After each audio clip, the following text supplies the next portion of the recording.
Zeit steht still. Zeit heilt alle Wunden. Zeit ist Geld. Kommt Zeit, kommt Rat. Meine Zeit steht in deinen Händen. Liebe Mitfeierende, mit diesen Worten aus dem Psalm 31 begrüße ich Sie ganz herzlich zum Online-Gottesdienst hier aus Altstetten. Das ist ein Teil vom Kirchenkreis 9 von der reformierten Kirchengemeinde Zürich. Schön, dass Sie sich dazu geschaltet haben. Höchste Zeit für die Schöpfung.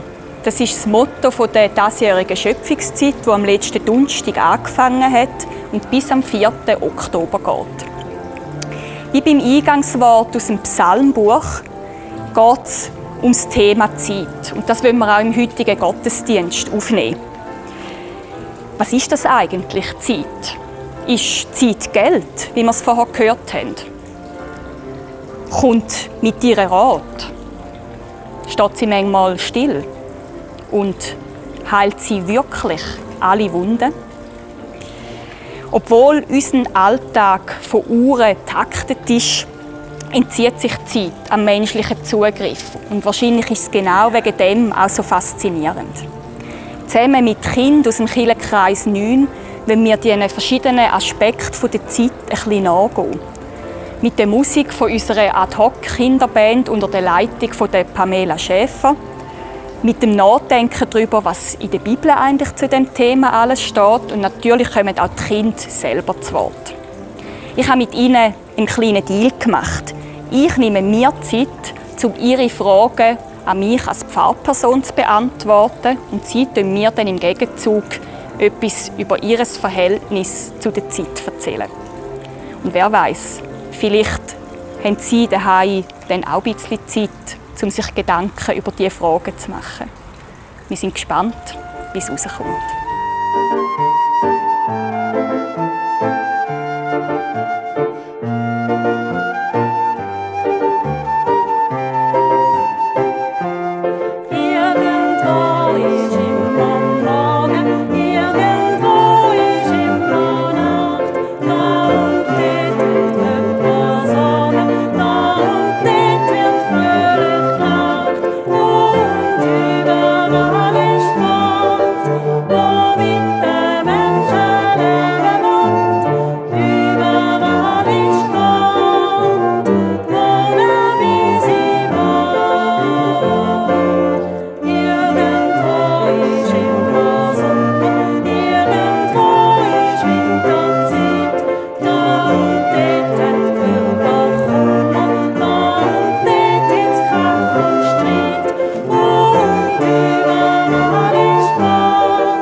Hey, Emily und Leonie, ihr habt jetzt euch ein paar Fragen überlegt, die ihr mir als Pfarrerin gerne stellen würdet. Ja. Fangt doch mal an.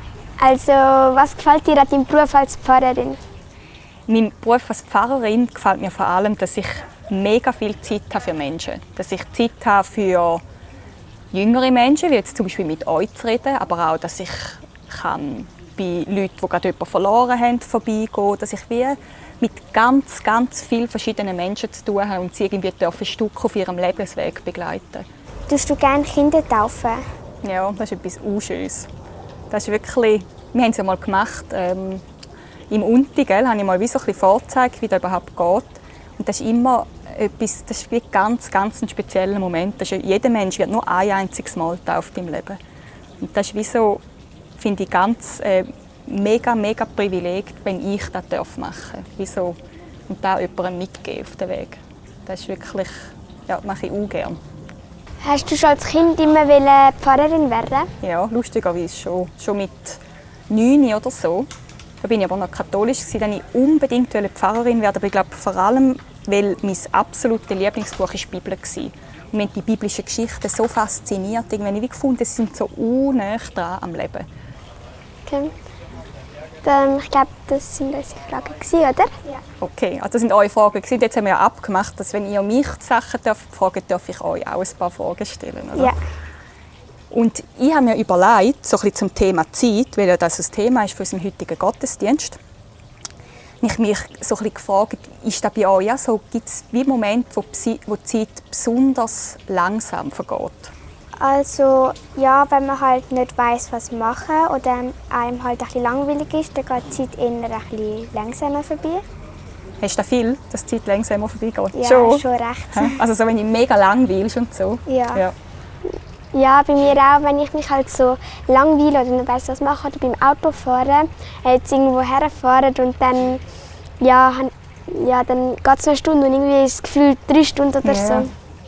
Aber manchmal geht sie manchmal auch mega schnell vorbei. Also wie schneller, wie man eigentlich denkt. Ja, wenn man zum Beispiel halt Spass hat. Mhm. Und wie ist das? Haben ja die Erwachsenen vor allem manchmal, dass sie das Gefühl haben, ich habe viel zu wenig Zeit und ich hätte gerne mehr Zeit für irgendetwas. Kennen ihr das auch, so als Kind? No, schon. Ja, ich hätte halt manchmal so gerne Zeit am Abend, wenn ich so nächsten Tag Schule habe und ich meistens noch ein bisschen lesen, dann hätte ich gerne ein bisschen mehr Zeit zum Lesen und muss dann nicht gerade schlafen. Ja. Ich hätte gerne ein bisschen mehr Zeit für meine Hausaufgaben, weil ich habe halt viele Hobbys und dann muss ich es halt immer mega schnell machen, weil ich fast keine Zeit habe. Darum würde ich gerne ein bisschen mehr Zeit haben für meine Hausaufgaben. Ja, okay. So ein bisschen der Hobbystress. Und jetzt ist ja so ein bisschen das Thema für unseren Gottesdienst auch höchste Zeit. Also wie so quasi, etwas ist jetzt mega dringlich, man muss jetzt unbedingt machen. Was denkst du, für was ist jetzt höchste Zeit? Für mich ist höchste Zeit, dass endlich der Krieg aufhört und alle Frieden haben. Ja.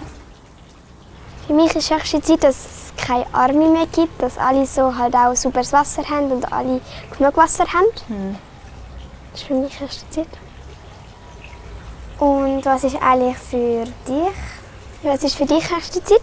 Für mich ist auch dass der Krieg aufhört, das beschäftigt mich mega. Bei mir wohnen ja so 4 Ukrainerinnen und da komme ich wie mega fest mit über, wie schlimm das da ist. Und da denke ich auch, das ist echt höchste Zeit, dass sie wieder heim können, dort wo sie eigentlich herkommen. Hey, wir sind ja jetzt hier vor der Kirche und wir feiern miteinander Gottesdienst. Welchen Stellenwert hat denn der Glaube und die Kirche und Gott für euch in eurem Leben? Habt ihr wirklich Zeit für das in eurem Alltag oder nicht? Ich gehe halt, wenn es einen Gottesdienst hat, dann gehe ich gerne in den Gottesdienst. Und bei meiner Mami halt auch, weil sie arbeitet halt auch in der Kirche. Ja. Und also von ihr gehe ich halt meistens auch Gottesdienst, weil sie halt geht. Und dann bin ich auch dazu gekommen. Ja. Und ja. Ich wollte noch fragen, glaubst du an Gott? Ich glaube an Gott. Glaubt denn ihr an Gott? Ich schon. Ich eigentlich auch, ja. So. Ja. Aber ich muss noch sagen, wieso, als ihr mich davor gefragt habt, also eben, ich glaube an Gott, aber ich glaube, ich habe nicht immer das gleiche Verhältnis zu ihm. Manchmal merke ich, so bin ich so ein bisschen näher, spüre mega fest, so ganz, ganz tief. Und manchmal merke ich auch, wie wir eher so ein bisschen eine Abstandsbeziehung haben. Also es ist wie so, es wechselt immer ein bisschen. Das ist wie so ein bisschen mein Glaubensweg. Es ist wie nicht so mega gerade, sondern eben, mal ist es eher ein bisschen näher, mal ist es ein bisschen weiter, mal ist es mega steinig.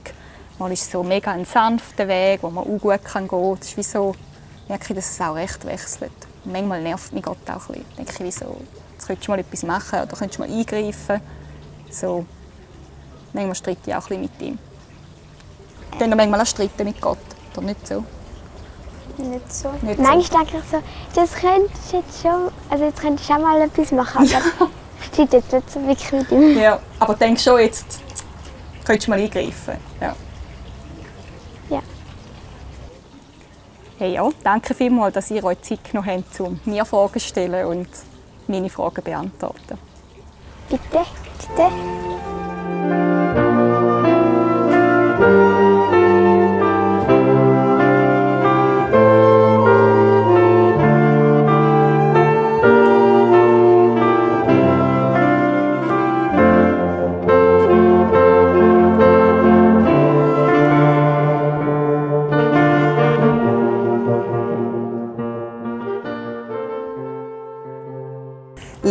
Lesung aus dem Buch Kohelet 3, 1-15. Alles hat seine Zeit und jedes Vorhaben unter dem Himmel hat seine Stunde. Geboren werden hat seine Zeit, sterben hat seine Zeit. Pflanzen hat seine Zeit, ausreißen, was gepflanzt ist, hat seine Zeit. Weinen hat seine Zeit, lachen hat seine Zeit. Klagen hat seine Zeit, tanzen hat seine Zeit. Suchen hat seine Zeit, verlieren hat seine Zeit. Behalten hat seine Zeit, wegwerfen hat seine Zeit. Zerreißen hat seine Zeit, zunähen hat seine Zeit. Schweigen hat seine Zeit, reden hat seine Zeit. Lieben hat seine Zeit, hassen hat seine Zeit. Streit hat seine Zeit, Friede hat seine Zeit. Welchen Gewinn hat, wer etwas tut von dem, worum er sich abmüht? Ich sah die Plage, die Gott verhängt hat, dass die Menschenkinder sich damit plagen. Alles hat er gar schön gemacht zu seiner Zeit. Auch die Ewigkeit hat er ihnen ins Herz gelegt. Nur dass der Mensch das Werk, das Gott gemacht, von Anfang bis Ende nicht fassen kann. Da merkte ich, dass es unter ihnen nichts Besseres gibt, als fröhlich zu sein und es gut zu haben im Leben. Und wenn irgendein Mensch bei all seiner Mühe isst und trinkt und Gutes genießt, ist auch dies ein Geschenk Gottes. Ich erkannte, dass alles, was Gott schafft, endgültig ist. Nichts ist ihm hinzuzufügen und nichts ist davon wegzunehmen. Und Gott hat es so gemacht, dass man sich vor ihm fürchtet. Was einmal geschah, ist längst wieder geschehen. Und was geschehen wird, ist längst schon geschehen. Gott aber sucht, was verloren ging.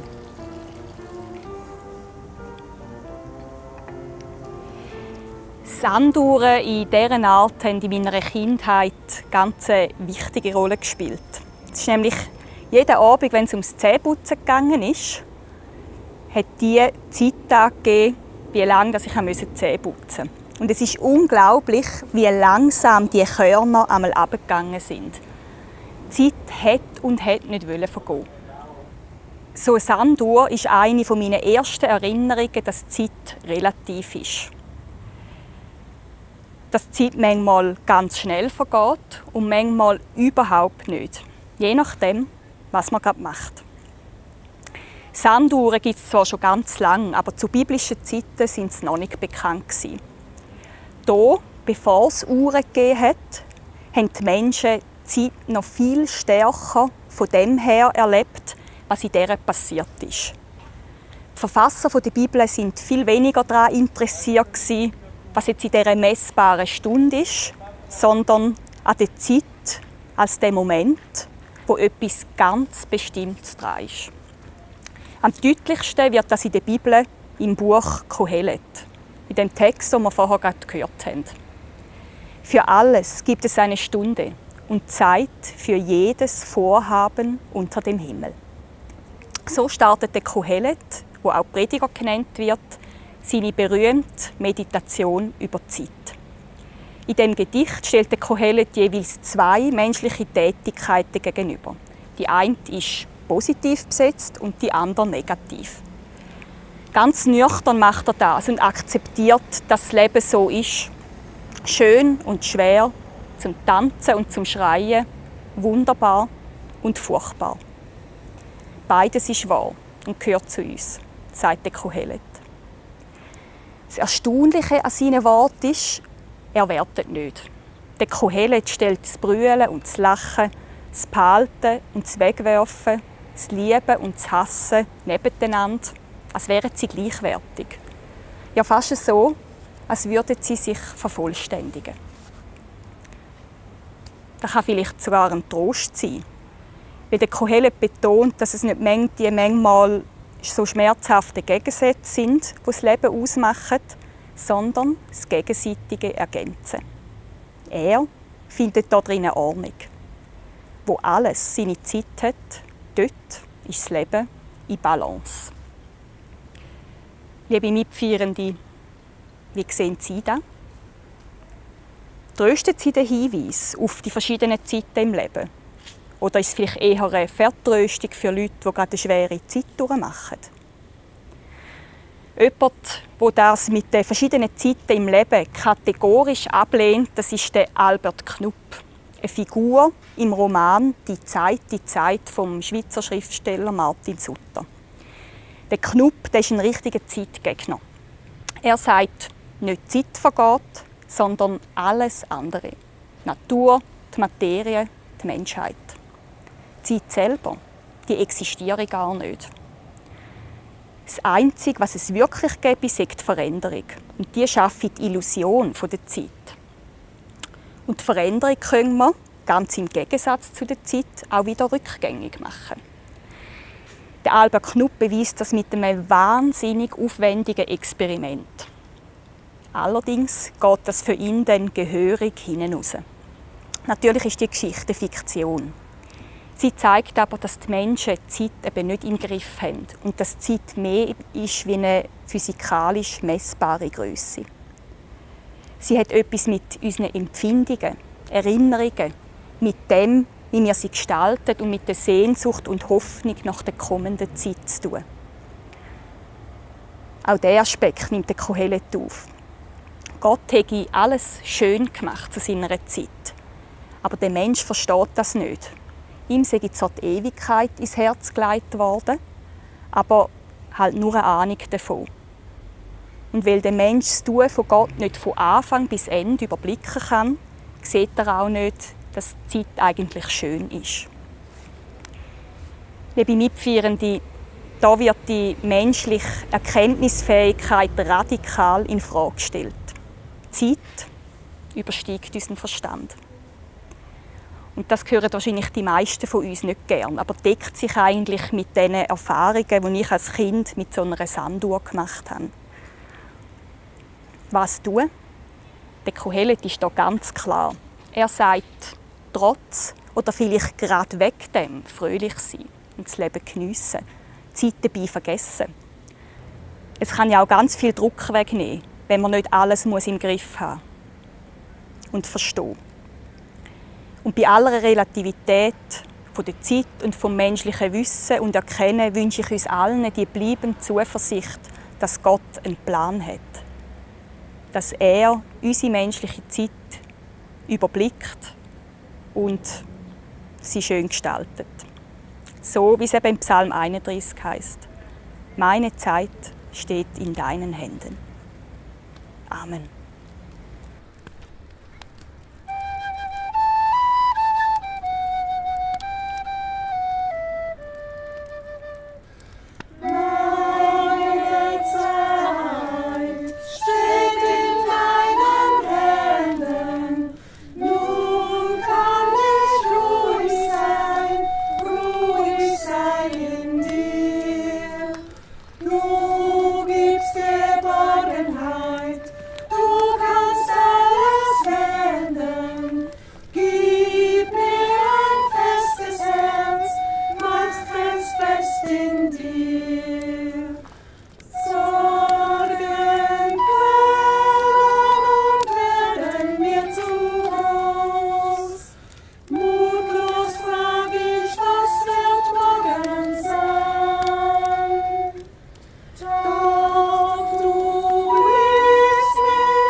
Ich lade Sie ein zum gemeinsamen Gebet. Gott, bist mir der, wo mir Gelassenheit, Vertrauen und Geduld schenkt. Tu meinen Blick weiten, dass ich nicht nur das sehe, wo ich gerade drin stecke, sondern einen grösseren Zeitraum überblicken kann. Gott, oft habe ich das Gefühl, dass ich zu wenig Zeit habe. Lass mich darum an allen Tagen Zeit haben für dich, Zeit haben für mich, Zeit haben für andere. Gott, meine Zeit steht in deinen Händen. Und so bitten wir dich mit dem Wort, das Jesus Christus uns gelehrt hat.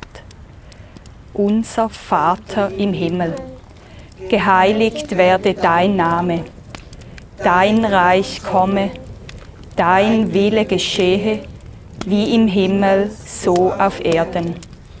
Unser tägliches Brot gib uns heute und vergib uns unsere Schuld, wie auch wir vergeben unseren Schuldigern.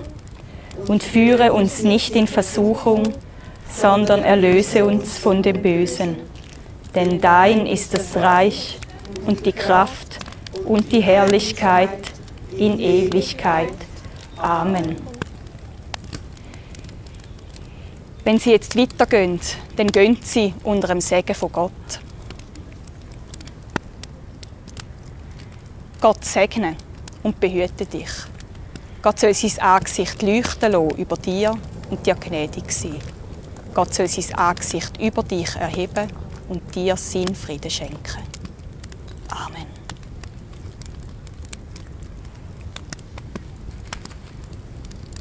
Und für was denken Sie, es ist erste Zeit?